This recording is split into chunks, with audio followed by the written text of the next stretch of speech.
नमस्ते दोस्तों। अभी तक हमने पढ़ा था हीट ट्रांसफर ऑपरेशन के बेसिक्स के बारे में।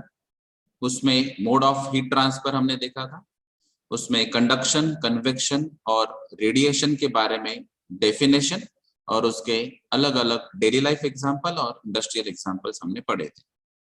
उसके बाद में हमने फूरियर लॉ ऑफ कंडक्शन ये पढ़ा था। वो था Q equal to minus K A d T by d x, यानी कि rate of heat transfer is proportional to area of heat transfer and temperature gradient. उसके बाद में हमने एक डेरिवेशन देखा था जो था रेट ऑफ हीट ट्रांसफर का प्लेन वॉल के लिए या फिर स्लैब के लिए। तो प्लेन वॉल या स्लैब अगर रहेगा तो उसमें रेट ऑफ हीट ट्रांसफर कितना रहता है, उस हिसाब से हमने उसका फॉर्मूला डिराइव किया था। आज के प्रेजेंटेशन में हम डिराइव कर रहे हैं, अगर हीट एक्सचेंज मीडिया या हीट एक्सचेंज इक्विपमेंट में अगर सिलेंड्रिकल स्ट्रक्चर है, यानी कि सिलेंडर से, जैसे एग्जांपल अगर आप देखेंगे तो इसमें पाइप रहते हैं। तो अगर आपके हीट एक्सचेंजर्स में अगर पाइप इन्वॉल्व है तो वहां पे जो रेट ऑफ हीट ट्रांसफर होगा वो कैसे होगा। तो नॉर्मली हमको ऐसे पाइप मालूम है जिसमें इंटरनल डायमीटर और एक्सटर्नल डायमीटर अलग अलग हो सकते हैं या नियर अबाउट सेम हो सकते हैं। तो ऐसे बहुत सारे पाइप्स जो है वो इंडस्ट्रीज में यूज होते हैं। स्पेशली अगर आप देखेंगे तो shell and tube heat exchanger है, या फिर अगर आप फिन ट्यूब हीट एक्सचेंजर देखेंगे तो उसमें भी बहुत सारे पाइप्स यूज। उसके अलावा जो रिएक्टर्स है, वेसल है, स्टोरेज टैंक्स है, उसको भी सभी जगह पाइप कनेक्शन रहता है।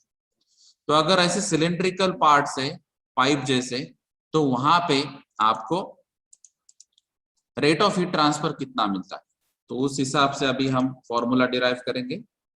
तो सबसे पहले आपको डिसाइड करना पड़ेगा कि आपका जो सिलेंडर है उसका रेडियस आपको कितना लेना है, और वो थिन वॉल है या थिक वॉल है। तो अभी हम जो डिराइव कर रहे हैं वो है हीट फ्लो थ्रू सिलेंडर।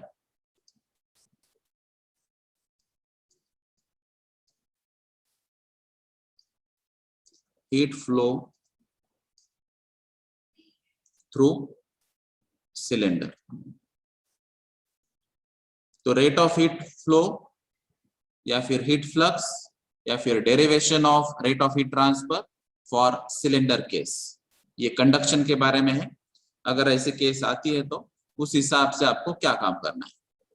तो यहाँ पे अभी हमने पहले एज्यूम किया है कि ये थिक वॉल है। तो थिक वॉल सिलेंडर का मतलब क्या है कि यहाँ पे इंटरनल डायमीटर और आउटर डायमीटर जो है उसमें डिफरेंस है, और ये अगर डिफरेंस ज्यादा है तो उसको हम थिक कहेंगे, यानी कि इसका थिकनेस ज्यादा रहेगा। तो अगर ऐसा सिलेंडर है जिसमें थिकनेस ज्यादा है तो उसको हम कहेंगे थिक वॉल सिलेंडर। अगर उसका थिकनेस बहुत कम है, निग्लिजिबल है, तो उसको कहेंगे थिन वॉल सिलेंडर। तो अभी यहाँ पे जो थिक वॉल सिलेंडर है तो उसका ये डायमीटर है इंटरनल, जो ब्लू कलर से दिखाई देता है, और उसका रेडियस हम यहाँ पे कंसिडर कर रहे हैं R1। तो ये है एक्चुअली इंटरनल डायमीटर, और ये आउटसाइड डायमीटर जो है ये ब्लू कलर से इंडिकेट किया है, उसका डायमीटर हम कंसिडर करेंगे R2। तो ये internal radius R1, outer radius R2, और ऐसे अगर डायमीटर देखेंगे हम तो डायमीटर D1 और डायमीटर D2। तो फिलहाल मैं अभी रेडियस फॉर्म में यहाँ पे इंडिकेट कर रहा हूँ, रेडियस R1 और रेडियस R2।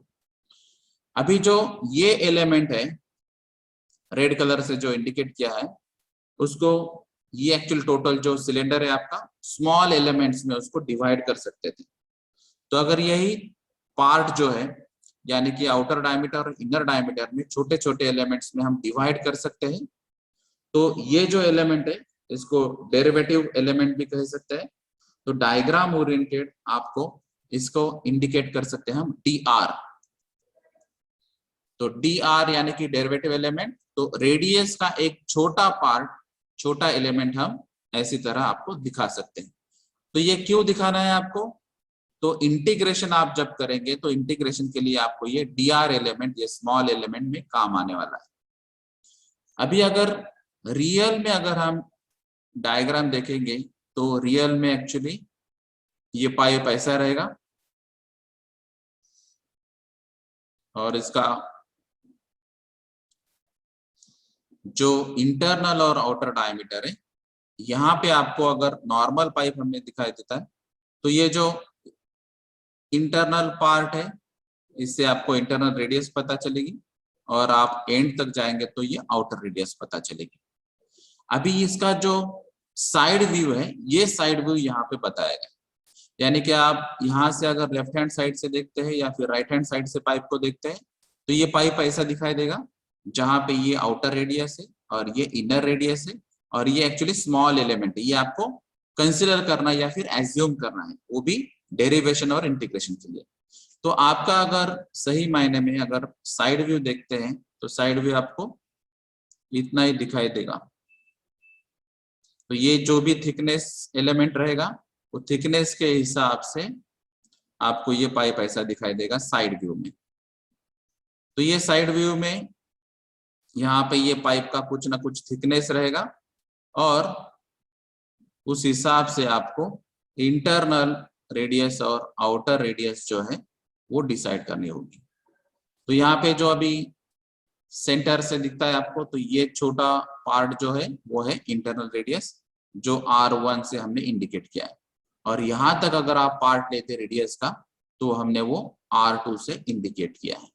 अभी ये जो थिकनेस है, ये थिकनेस को ही हमने dr एलिमेंट में अलग अलग हिसाब से डिवाइड कर दिया। तो पहले आपको डायग्राम पता करनी चाहिए, उस हिसाब से फिर आपका जो डेरिवेशन है वो सिंपल हो जाएगा। अभी हम बात कर रहे हैं रेट ऑफ हीट ट्रांसफर की, और हमको मालूम है कि ड्राइविंग फोर्स जो है वो है डेल्टा टी। तो अगर ड्राइविंग फोर्स डेल्टा टी है, यानी कि यहाँ पे टेम्परेचर डिफरेंस रहेगा, तो अगर आपने सिलेंडर एग्जांपल लिया है, पाइप अगर एग्जांपल लिया है, तो वहां पे एक टेम्परेचर हायर साइड में रहना चाहिए और दूसरा टेम्परेचर लोअर साइड में रहना चाहिए। अगर ये टेम्परेचर डिफरेंस है तभी हम टेम्परेचर डिफरेंस हीट ट्रांसफर की बात करेंगे। तो यहाँ पे अभी हम कंसिडर कर रहे हैं जो इंटरनल टेम्परेचर है वो है T1 और जो आउटर टेम्परेचर है वो है T2। तो अगर हमने यहाँ पे कंसिडर कर लिया कि ये जो T1 टेम्परेचर है ये ग्रेटर है T2 टेम्परेचर से, यानी कि ये जो T1 है, जो इंटरनल रेडियस की बात कर रहे हैं हम, तो ये पाइप में जो भी फ्लूइड यहाँ पे हमने एज्यूम किया है वो फ्लूइड का जो टेम्परेचर है वो हायर साइड में, और ये जो सराउंडिंग है, ये सराउंडिंग का जो टेम्परेचर है ये कम है। यानी कि यहाँ पे इंटरनल पार्ट्स में अगर देखेंगे हम तो यहाँ पे हॉट फ्लूइड है। तो ये हॉट फ्लूइड, हॉट लिक्विड भी हो सकता है, गैसेस भी हो सकते हैं, वाटर भी हो सकता है, हॉट वाटर, हॉट ऑयल भी हो सकता है। जो भी हॉट लिक्विड या गैस रहेगा वो है T1 टेम्परेचर पे और वो सराउंडिंग जो है वो T2 टेम्परेचर पे।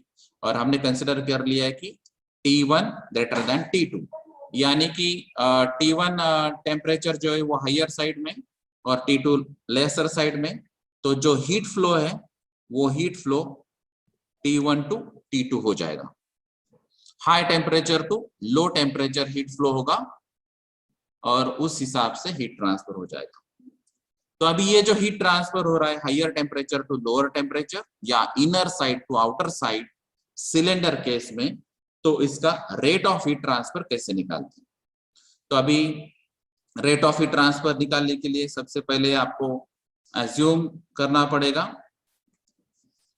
कि फूरियर लॉ क्या है और उसका एप्लीकेशन आपको यूज करना है।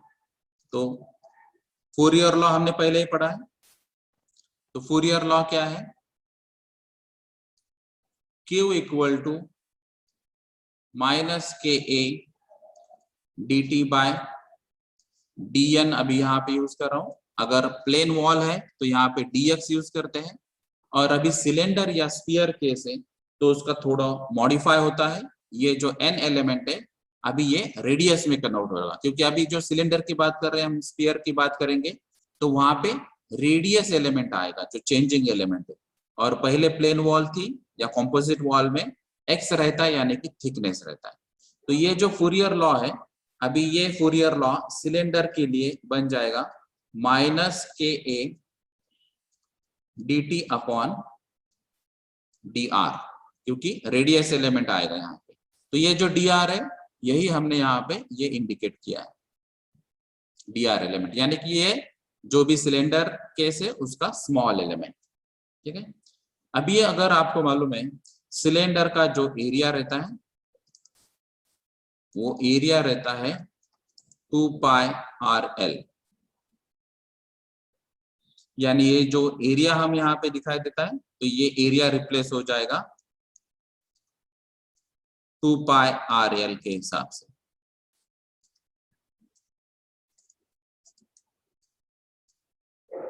ठीक है, क्योंकि ये एरिया ऑफ सिलेंडर है, एरिया ऑफ सिलेंडर का फॉर्मूला है 2πRL। अब ये 2πRL हम यहाँ पे रिप्लेस कर सकते हैं फूरियर लॉ में।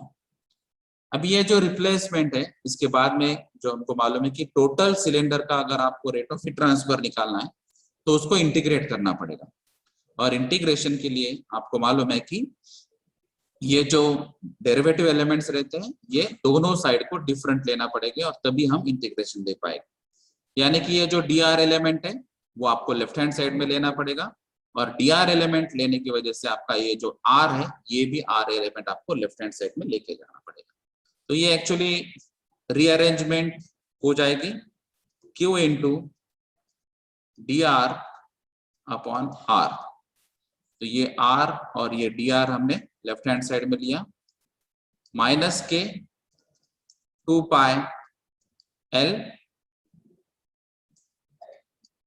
और dt। तो ये सिर्फ मैंने रीअरेंजमेंट की, r और dr जो है उसको अभी नेक्स्ट स्टेप्स में उसको सेपरेट आउट किया है।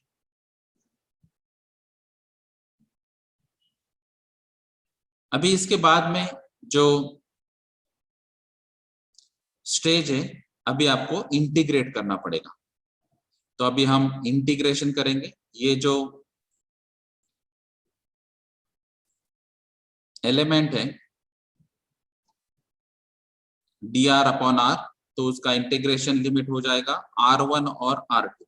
क्यों? क्योंकि r1 इनर रेडियस है और r2 आउटर रेडियस है।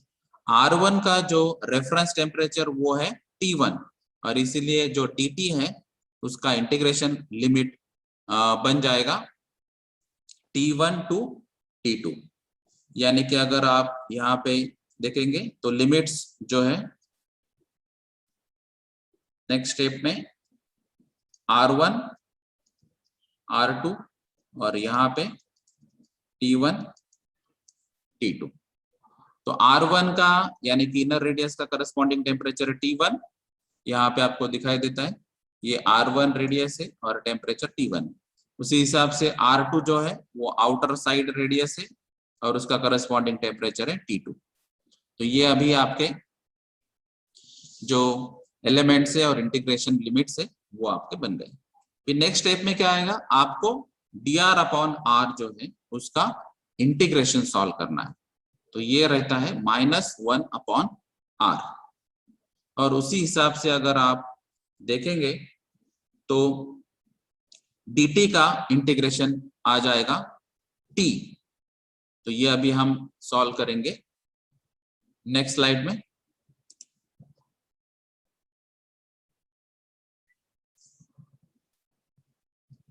तो ये एलिमेंट था Q, dr अपॉन r का इंटीग्रेशन अभी हम सॉल्व कर रहे हैं, जो है ln ऑफ r,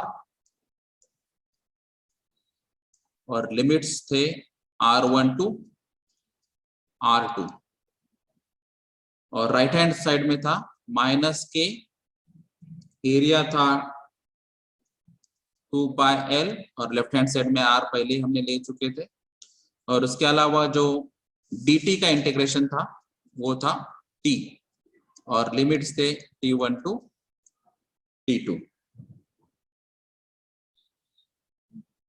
अभी अगर हमने लिमिट्स अप्लाई कर ली तो यहाँ पे ये बन जाएगा ln ऑफ r जो है ln of R2 minus ln of R1 equal to minus K 2 pi L, और t पे अगर हमने लिमिट्स अप्लाई कर दिए तो T2 माइनस T1। अभी हमने ये माइनस साइन से इसको मल्टीप्लाई किया तो ये बन जाएगा के 2 पाई L T1 माइनस T2, और यहाँ पे अगर हमने लॉग रूल अप्लाई कर लिया ln of m minus ln of n is equal to ln of m by n, तो उस हिसाब से ये बन जाएगा ln of R2 by R1। अभी हमको rate of heat transfer find out करना है, इसका मतलब है आपको ये लेफ्ट हैंड साइड में Q रखना है, और ये इक्वेशन बन जाएगा 2 पाई KL। अभी ये जो T1 माइनस T2 है इसको हम लिख रहे हैं डेल्टा T, ये टेम्परेचर डिफरेंस है, वही ड्राइविंग फोर्स है। अभी ये जो पैरामीटर है ये राइट हैंड साइड में डिवाइड में आएगा ln of R2 by R1। तो ये आपका एक मेन इक्वेशन है जो है rate of heat transfer for cylinder, ठीक है। तो ये आपका इक्वेशन है जिसमें ये 2 pi KL delta T ln of R2 by R1। 2 constant है, पाई कांस्टेंट है, K यानी कि थर्मल कंडक्टिविटी। तो अगर आपके इक्वेशन में दिया होगा या न्यूमेरिकल में दिया होगा कि thermal conductivity of this material is this one, तो आपको ये वैल्यू लेनी है। उसके बाद में ये है लेंथ ऑफ सिलेंडर, ये है टेम्परेचर डिफरेंसेस, तो इनर और आउटर जो भी टेम्परेचर रहेगा उसका डिफरेंस, और ये है R1 और R2 इनर और आउटर रेडियस। तो उस हिसाब से आपका जो Q है रेट ऑफ हीट ट्रांसफर वो वैट्स या जूल्स पर सेकंड में आप कैलकुलेट कर सकते हैं। अभी ये जो इक्वेशन है ये इक्वेशन आप लॉग मीन रेडियस में चेंज कर सकते हैं। तो सबसे पहले आपको देखना होगा कि लॉग मीन रेडियस क्या है। तो यही इक्वेशन जो है अभी, ये इक्वेशन अभी हम देख रहे हैं और उसको ही लॉग मीन रेडियस फॉर्म में उसको कन्वर्ट करें। तो आपका इक्वेशन जो था वो था Q equal to 2 pi KL delta T upon ln of R2 by R1। तो ये आपका फाइनल इक्वेशन था।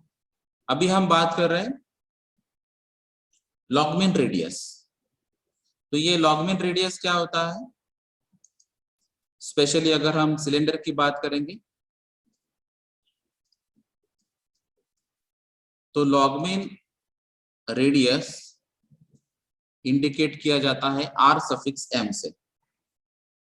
तो ये m इंडिकेट करता है कि ये लॉगरिथमिक रेडियस है, और उसका फॉर्मूला रहता है R2 minus R1 upon ln of R2 by R1, ठीक है।